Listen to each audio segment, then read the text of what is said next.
Aujourd'hui, j'aimerais vous parler de la personne la plus importante à mes yeux. De la personne qui se sacrifie pour que je sois heureux. De la personne sans qui je ne suis qu'un miséreux.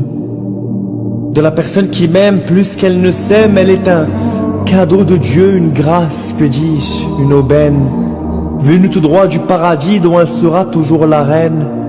Ainsi pour elle ce soir, j'écris le plus beau des poèmes.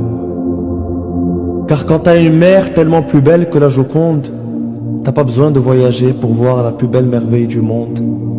À celle qui m'a porté durant 9 mois, c'est difficile. À celle qui m'a donné naissance et qui m'a fait découvrir la vie. À celle qui m'a protégé quand j'étais encore si fragile et qui n'hésitait pas à me corriger quand je me perdais dans mes envies.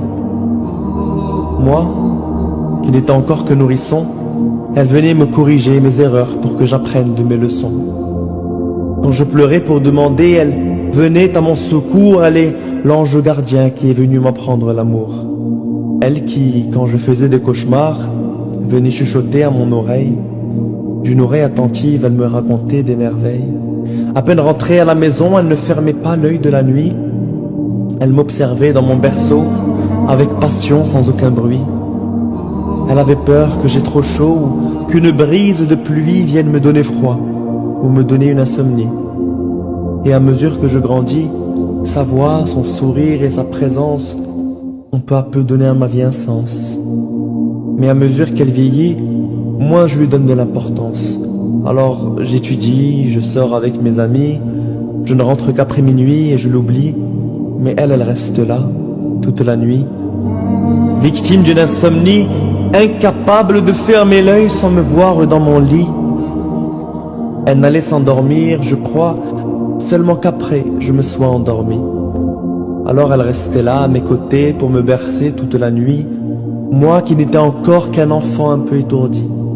Il m'arrivait pourtant d'entrevoir sous ses pieds quelques douces rivières du paradis. Qu'il est beau le poème que j'écris cette nuit, mais sache que Dieu a fait de toi la plus belle des poésies. Unique en tout point, il n'a pas créé de sosie. Il t'a donné des enfants et un mari, un toit et une famille.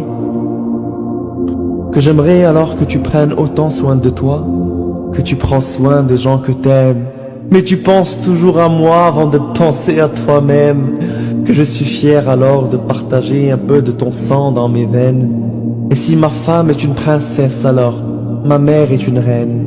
Sa joie de vivre au quotidien nous fait oublier nos peines. Pure et authentique, elle dit ce qu'elle pense et sans gêne. Un peu folle et lunatique, c'est son côté marocaine. Dans la cité d'Adam et Ève, les anges sont unanimes. Ta place est parmi eux, avec ou sans régime. Car comme un soleil, ton sourire allume en nous tous les merveilles d'un éclat de lune. Elle qui garde encore mes dessins d'enfant, ceux que j'avais l'habitude de lui offrir à la sortie de l'école quand j'avais 5 ans. Je dessinais ma petite maison en dessous d'un arc-en-ciel et je rajoutais quelques fleurs et un soleil artificiel. Et même si parfois il pleut dehors d'une pluie torrentielle, sache que tu seras toujours au chaud dans ses bras plus sucrés que le miel. Et quand la vie est amère par moments, rappelle-toi que ta mère est toujours ton médicament. Alors prends soin d'elle à chaque instant et n'attends pas que l'âge se reflète par moments à travers ses cheveux blancs ou ses courbatures aux ligaments. Car viendra le jour où tu liras son testament et alors, peut-être, tu connaîtras enfin la vraie valeur d'une maman.